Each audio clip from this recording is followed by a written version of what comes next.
happen eventually. 오늘 하나님께서 우리에게 주신 말씀은 창세기 17장 9절부터 14절 말씀입니다. 박상욱 성도님 성경 봉독해 주시겠습니다. 하나님께서 오늘 우리에게 주신 말씀은 창세기 17장 9절에서 14절까지의 말씀입니다. 말씀을 봉독하겠습니다. 하나님이 또 아브라함에게 이르시되 그런즉 너는 내 언약을 지키고 네 후손도 대대로 지키라. 너희 중 남자는 다 할례를 받으라. 이것이 나와 너희와 너희 후손 사이에 지킬 내 언약이니라. 너희는 포피를 베어라. 이것이 나와 너희 사이의 언약의 표징이니라. 너희는 대대로 모든 남자는 집에서 난 자나 또는 너희 자손이 아니라 이방 사람에게서 돈으로 산 자를 막론하고 난 지 8일 만에 할례를 받을 것이라. 너희 집에서 난 자든지 너희 돈으로 산 자든지 할례를 받아야 하리니 이에 내 언약이 너희 살에 있어 영원한 언약이 되려니와 할례를 받지 아니한 남자 곧 그 포피를 베지 아니한 자는 백성 중에서 끊어지리니 그가 내 언약을 배반하였음이니라. 아멘. 아멘. 자리에 앉으시 바랍니다. 우리는 지난주 아브라함에서 아브라함으로라는 제목으로 말씀을 보았습니다. 이스마엘이 태어난 이후 하나님께서는 아브라함에게 13년간 침묵하셨습니다. 다시금 하나님께서 아브라함에게 나타나셔서 나는 엘샤다이 전능한 하나님이다 라고 말씀하시면서 너는 내 앞에서 행하여 완전하라 라고 말씀하셨습니다. 아브라함은 이 과정을 통해서 인간적인 방법이 아니라 하나님의 방법을 신뢰하는 것을 배워야 했고 이제 하나님께서는 그에게 다시금 나타나심으로 이제 언약을 갱신하십니다. 새롭게 언약을 갱신하시면서 하나님께서 아주 중요한 몇 가지 사인을 주시는데 그것은 너의 이름을 더 이상 아브라함이라 하지 않고 아브라함이라 하겠다라고 말씀하셨죠. 아브라함이라는 이름의 뜻은 여러 민족의 아버지, 열국의 아버지, 많은 무리의 아버지라는 뜻이었습니다.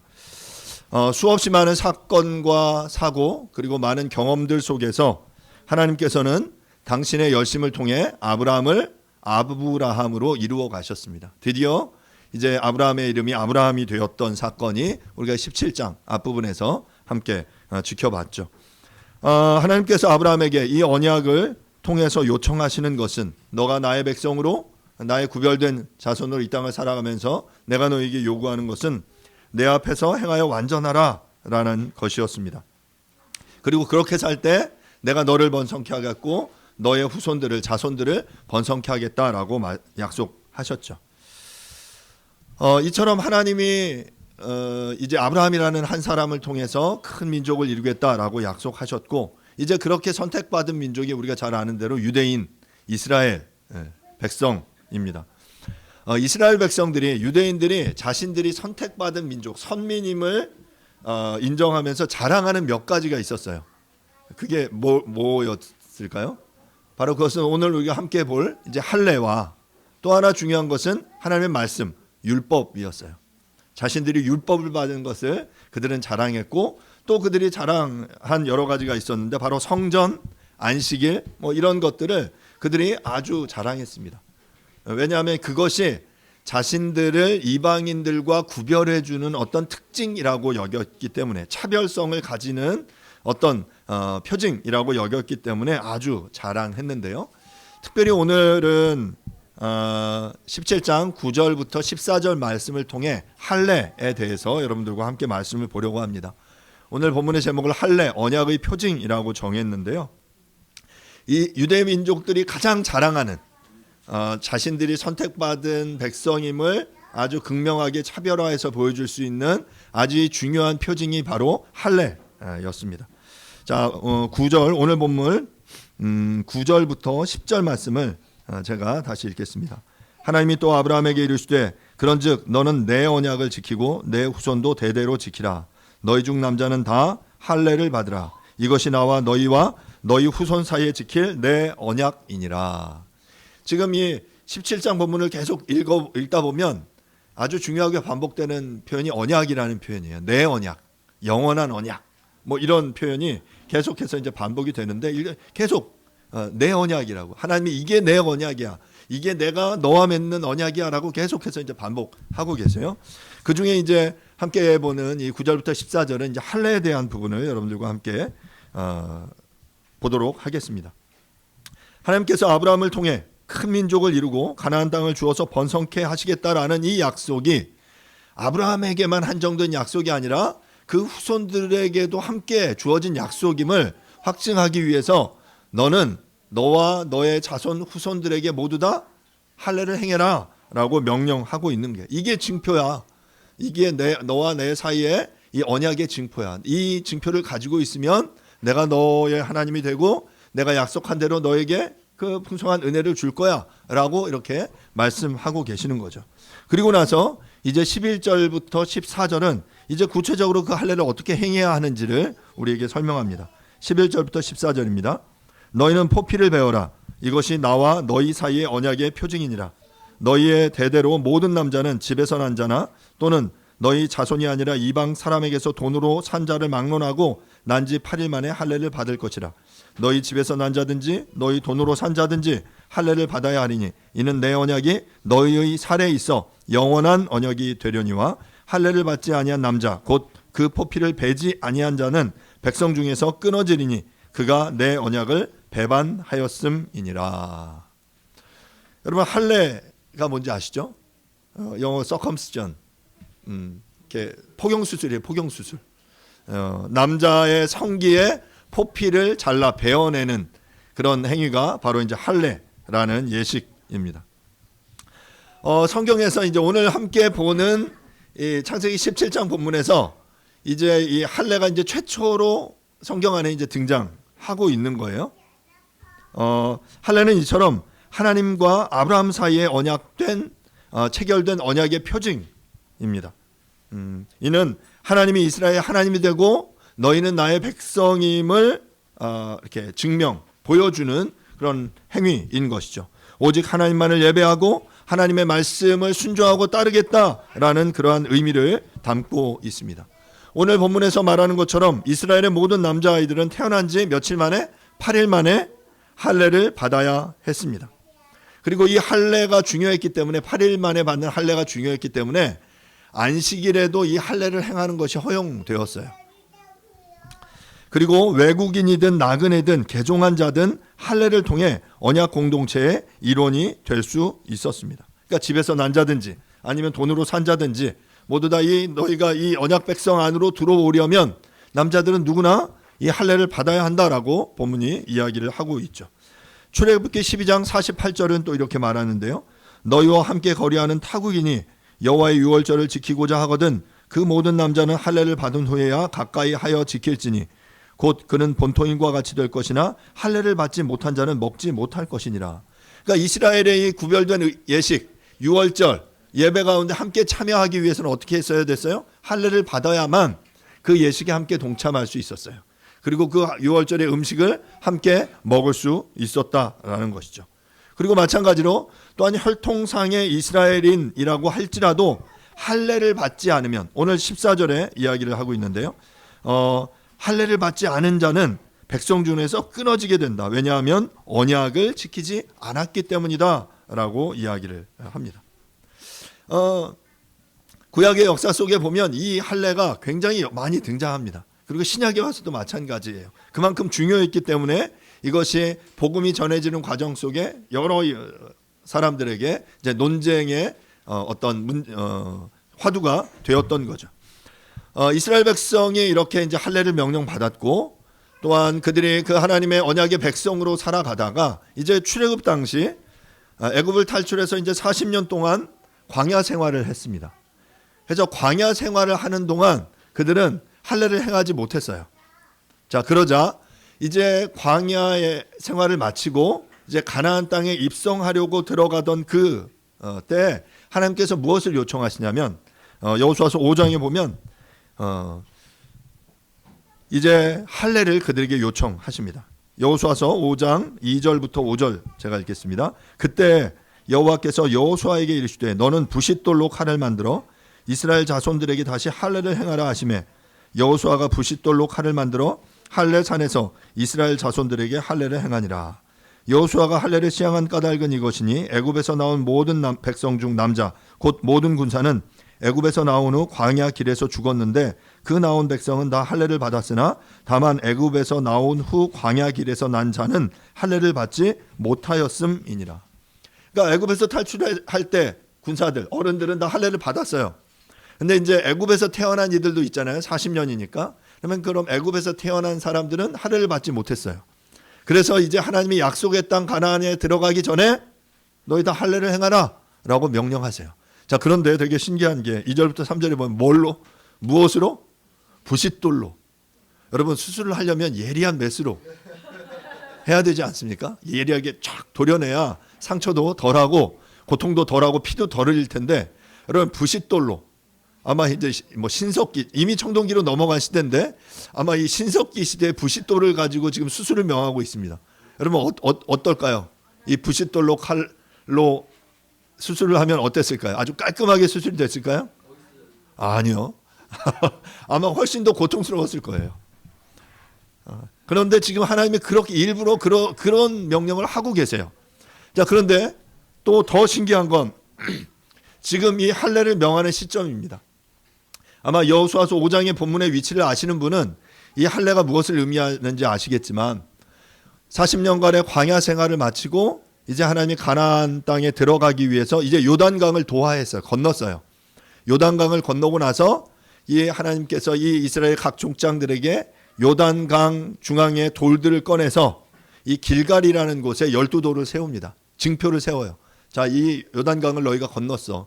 이후에 너희의 자손들이 저 돌이 뭐냐고 물어보면 저거는 하나님께서 우리를 애굽에서 탈출시키셔서 이제 홍해를 가르시고 또한 요단을 가르시고 우리를 가나안 땅에 들어가게 하신 거야. 그것의 사인이야 라고 말씀하셨어요. 그 징표를 세우시고 나서 이제 하나님이 뭐라고 명령하시면 이제 가나안 땅에 들어가서 어디를 정복해라? 첫 번째 어디를 정복합니까? 여리고를 정복합니다. 여리고 정복을 앞두고 이제 백성들을 이렇게 준비시키시는 장면이 본문이에요. 그 당시에 여리고를 정복할 때 그 가나안 땅의 백성들은 이 수백만의 이스라엘 백성들이 자신들을 향해 진군해 올 때 어땠을까요? 기쁘게 그들을 맞이했을까요? 아니에요. 두렵기도 하고 저들을 어떻게 방어할까? 아니면 저들을 어떻게 물리칠까? 이제 막 전투를 준비하면서 있었을 거라고 생각해요. 자, 그러면 생각해 보세요. 여러분들이 군대 장관이라면 이제 아주 중요한 전투, 여리고를 가나안을 입성하는 아주 이 중요한 전투를 앞두고 있을 때 이 군대를 어떻게 준비해야 됩니까? 이 전투를 위해 최선의 상태로 군사들을 준비시켜야 되지 않습니까? 그런데 하나님은 아주 엉뚱한 이야기를 하죠. 할례를 행해라. 뭘로? 부싯돌로. 그러면 그 젊은 모든 군사들은 며칠 동안 꼼짝도 못합니다. 이 고통 속에서 꼼짝도 못하는 무방비 상태로 지금 노출시키시겠다라는 이야기예요. 만약에 이때 적군들이 가나안 땅의 백성들이 만약에 공격을 해왔다면 아마 그들은 아마 속수무책으로 그 전투에서 패배할 수밖에 없었을 것입니다. 결국 이것을 통해서 하나님께서 말씀하시는 게 뭡니까? 이 가나안 정복 전쟁은 나에게 속한 싸움이다. 이 전쟁은 여호와께 속한 것이다. 내가 이 싸움 가운데 함께 하겠다. 너희는 내가 명령하는 이 명령을 지켜라 라고 말씀하시는 거죠. 우리가 최선을 다해 애써서 막 군인사들을 준비시키고 최적의 최상의 컨디션으로 만들어 준비하는 것이 우리가 준비할 최선이라고 여기지만 하나님의 방법에서는 하나님께서는 그래 만약에 네가 그렇게 준비해서 승리했으면 그 싸움이 내가 준비해서 잘해서 승리한 것이라고 여길 수 있을 테지만 나는 이 싸움 나의 방식으로 하겠다라고 말씀하시면서 너희는 그 대신에 할례를 행함으로 너희가 나의 그 구별된 거룩한 백성임을 너희들이 너희의 몸에 인쳐라. 너희의 몸에 준비해라 라고 명령하고 계시는 것입니다. 할례의식은 하나님이 명령하신 대로 행하되 보통은 그 집안의 가장이 실시했고요. 또한 간혹 모친에 의해 어머니에 의해 행해지기도 했습니다. 히브리인들은 할례 받지 않은 자 곧 무할례자를 심히 경멸하며 그들과의 교제를 일절 단절했습니다. 그렇기에 할례는 이스라엘 백성이 되는데 아주 중요한 징표이면서 동시에 이방인들이 하나님의 백성이 되는 데는 어땠을까요? 큰 걸림돌이었어요. 그러니까 유대인들을 믿음이 좋은 유대인들은 자신은 할례를 행했고 나는 거룩 구별된 백성이니까 너가 이제 이스라엘 하나님을 믿는 이 종교 가운데 이 믿음을 가지려면 너도 할례를 행해야 돼라고 생각을 했다라는 거죠. 하지만 우리가 잘 아는 대로 신약에 와서 그리스도의 십자가의 피 공로를 믿음으로 그 믿음 안에서 이제 율법이 정한 이 한시적인 제도였던 할례는 종결됩니다. 갈라디아서 5장 6절에 보면 이렇게 바울이 이야기하는데요. 그리스도 예수 안에서는 할례나 무할례나 효력이 없으되 사랑으로 역사하는 믿음뿐이니라. 당시의 사람들이 할례를 때문에 초대교회 안에 분쟁이 막 일어났어요. 그렇겠죠. 나는 했고 너는 안 했으니까 안 한 사람들을 멸시하고 무시하고 행해하라고 그것들을 강요하는 그 모습들이 그들에게 있었다라는 거죠. 초대교회 안에 과도기적인 상황에서 방편상 할례가 행해지기도 했지만 구원과 관련된 할례의 효력은 철저히 부인됩니다. 고린도전서 7장 18절 19절은 이렇게 말하는데요. 할례자로서 부르심을 받은 자가 있느냐 무할례자가 되지 말며 무할례자로 부르심을 받은 자가 있느냐 할례를 받지 말라. 할례를 받는 것도 아무것도 아니요 할례를 받지 아니하는 것도 아무것도 아니로되 오직 하나님의 계명을 지킬 따름이니라. 그러니까 이미 할례 받았다면 그것으로 좋게 그렇다고 너가 다시 무할례자가 될 필요도 없고 네가 무할례자로 부르심을 받았다면 무할례자로 내가 구원을 받았다면 예수 그리스도를 너의 삶에 구주로 영접했다면 할례를 받을 필요 없어라고 이야기를 하는 거죠. 단지 하나님의 계명을 지키고 따르는 것 그것이 중요한 거야라고 바울은 계속해서 강조합니다. 오직 예수 안에서 새로 지으심을 받아야 하는 것 바로 이것이 중요하다라는 사실을 강조했죠. 따라서 할례를 육체의 자랑거리로 삼는 것, 할례를 받아야 구원을 얻는다는 그러한 생각, 그리고 표면적 육신의 할례가 진정한 할례라고 생각하는 것을 삼가라고 바울은 지속적으로 이야기했습니다. 대신 그는 무엇을 이야기하냐면 대신 참된 할례는 마음의 가죽을 베는 것, 마음에 하는 것이라고 이야기했습니다. 예레미야서 4장 4절을 보겠습니다. 유다인과 예루살렘 주민들아 너희는 스스로 할례를 행하여 너희 마음 가죽을 베고 나 여호와께 속하라. 그리하지 아니하면 너희 악행으로 말미암아 나의 분노가 불같이 일어나 사르리니 그것을 끌 자가 없으리라.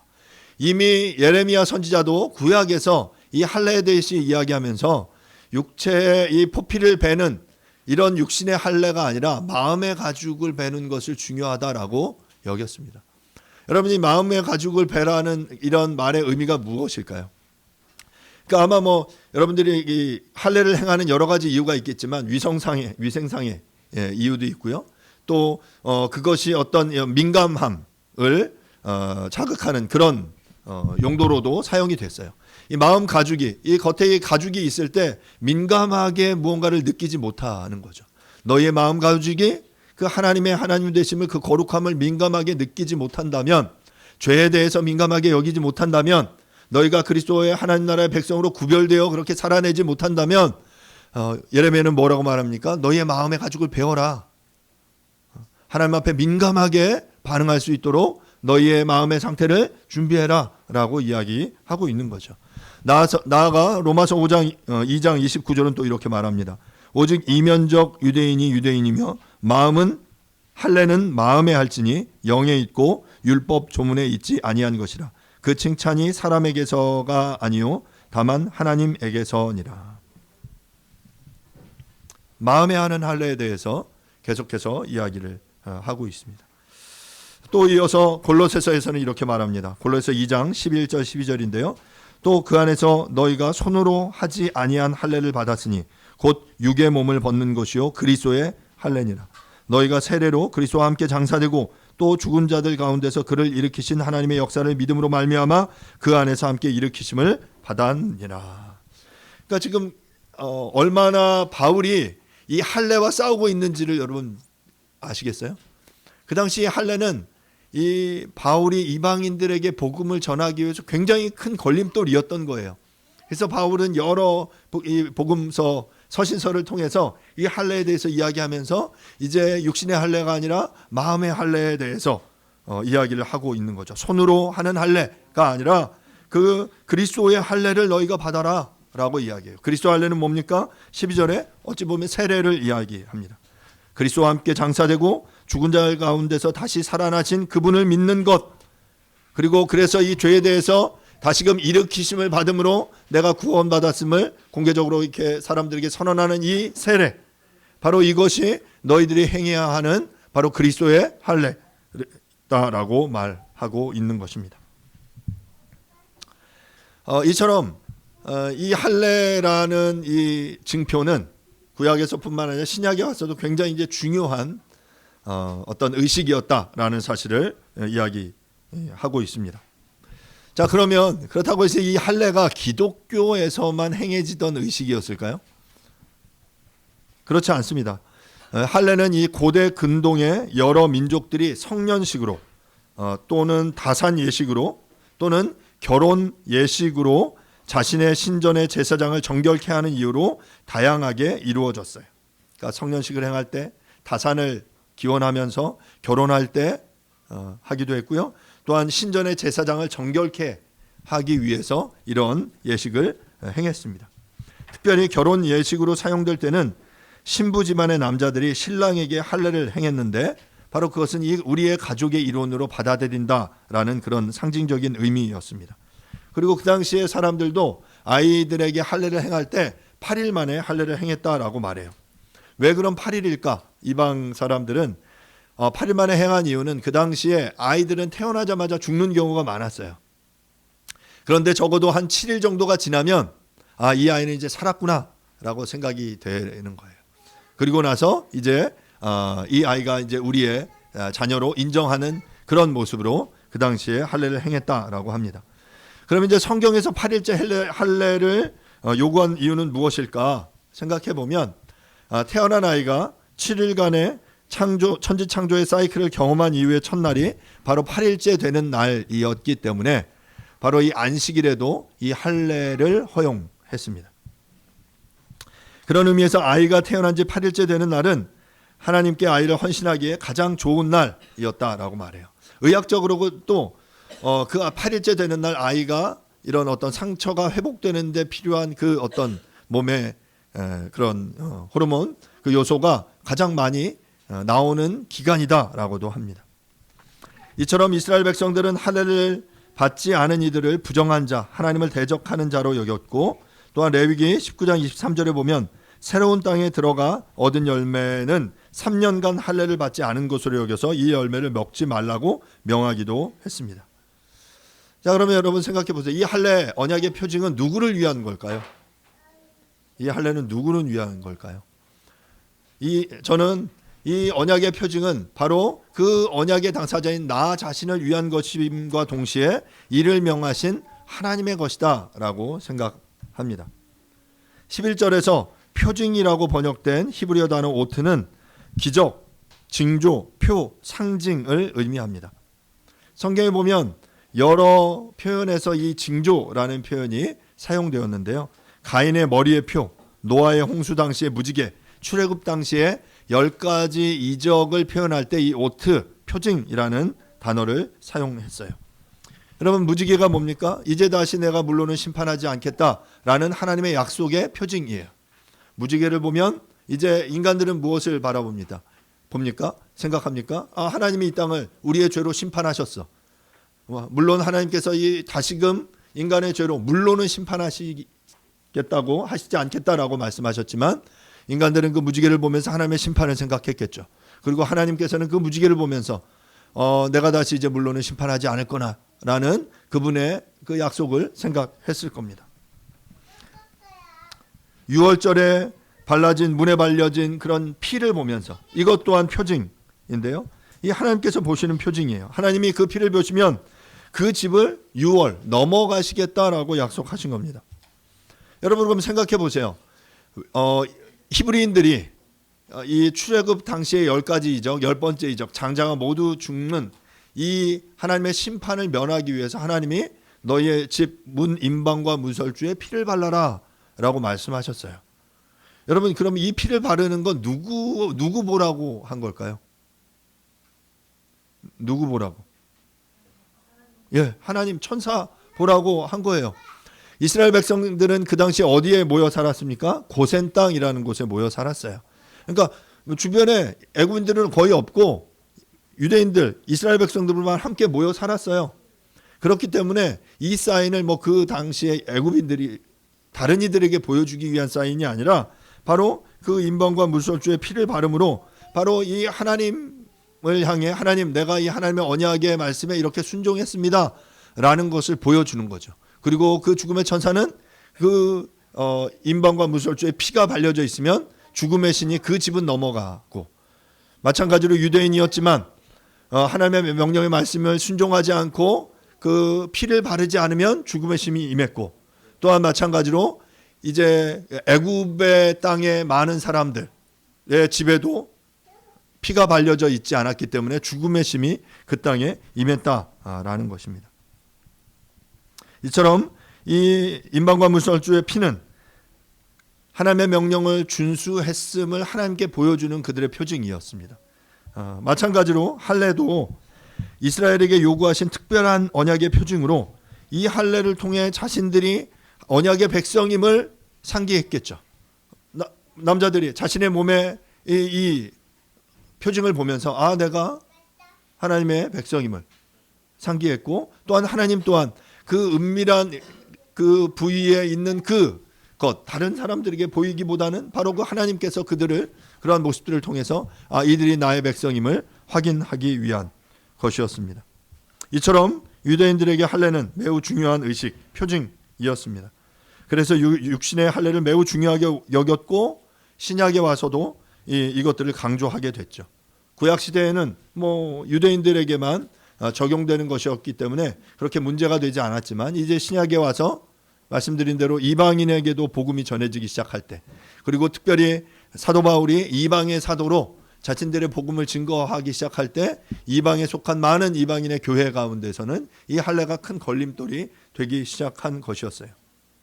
그래서 이 할례의 문제가 현실적인 장애물이 되기 시작하자 이제 유대인들은 구원에 있어서 이 할례가 필수적인 요소라고 강조했지만, 바울은 오직 믿음으로 말미암아 의롭게 되기 때문에 육신의 할례는 이미 폐하여졌고 육신의 할례가 아니라 너희의 마음의 할례가 더욱더 중요하다라고 강조했던 것입니다. 여러분, 우리가 잘 아는 대로 이 육신의 할례가 어떤 신비한 능력이 있는 것은 아닙니다. 할례는 하나님과의 관계 속의 언약의 표징이었어요. 그리고 이것을 지키면, 이것에 순종하면 하나님의 명령에 순종한 것으로 보았고, 이것을 거부하면 이 하나님의 명령 말씀을 따르지 않은 것으로 보았던 것이죠.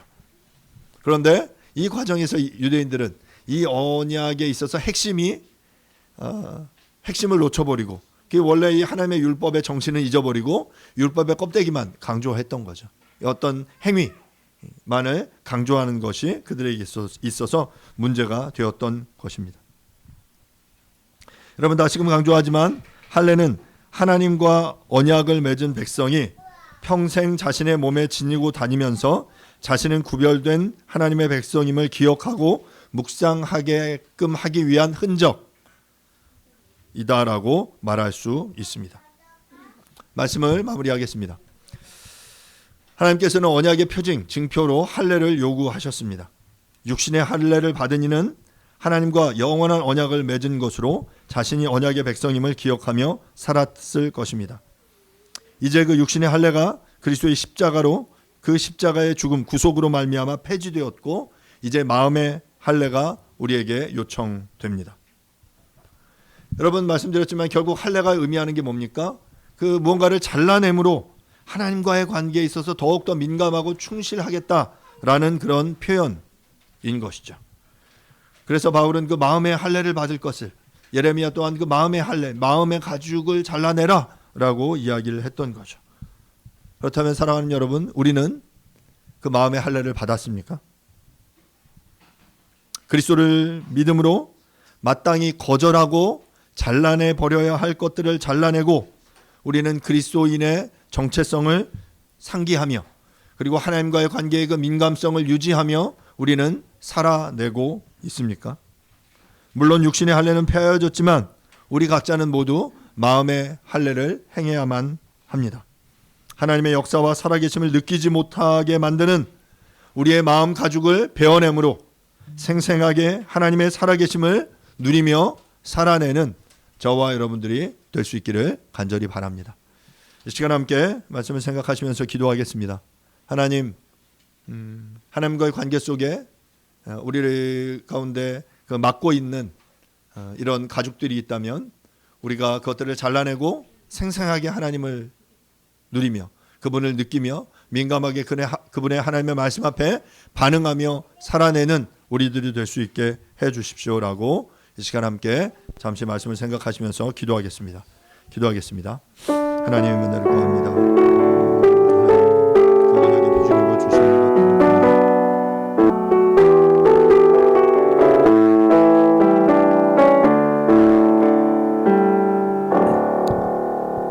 너희 중 남자는 다 할례를 받으라. 이것이 나와 너희와 너희 후손 사이에 지킬 내 언약이니라. 너희는 포피를 베어라. 이것이 나와 너희 사이의 언약의 표징이니라. 하나님, 아브라함에게 할례를 명하시며 너와 너의 후손이 이제 나의 백성임을, 나의 언약을 지키는 자들임을 하나님께서 구별하기 원하셨습니다. 하나님, 이 포피를 베어냄으로 구별됨을 추구하였던 이 할례의 이 정신을 우리가 기억하게 해주시고 이제 육신의 할례가 아니라 마음의 할례를 요구하시는 그 주님의 명령 앞에 순종할 수 있도록 도와주십시오.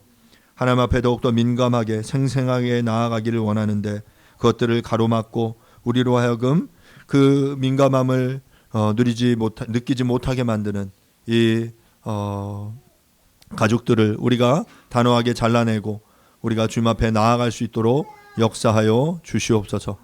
그 언약의 표징을 누리며 우리 또한 하나님의 이 백성임을, 하나님의 언약의 백성임을 기억하며 살아가는 우리가 되어질 수 있도록 역사하여 주시옵소서. 감사드립니다. 예수님의 이름으로 기도합니다. 아멘. 시간 함께 뉴시티 교리 문답 8번 문항 함께 보겠습니다. 하나님의 율법은 십계명에 어떻게 나타나 있습니까? 너는 나 외에는 다른 신들을 내게 두지 말라. 너를 위하여 새긴 우상을 만들지 말고 또 위로 하늘에 있는 것이나 아래로 땅에 있는 것이나 땅 아래 물속에 있는 것에 어떤 형상도 만들지 말며 그것들에게 절하지 말며 그것들을 섬기지 말라. 너는 내 하나님 여호와의 이름을 망령되이 부르지 말라. 안식일을 기억하여 거룩하게 지키라. 내 부모를 공경하라. 살인하지 말라. 간음하지 말라. 도둑질하지 말라. 거짓 증거하지 말라. 탐내지 말라. 아멘. 아멘. happen eventually.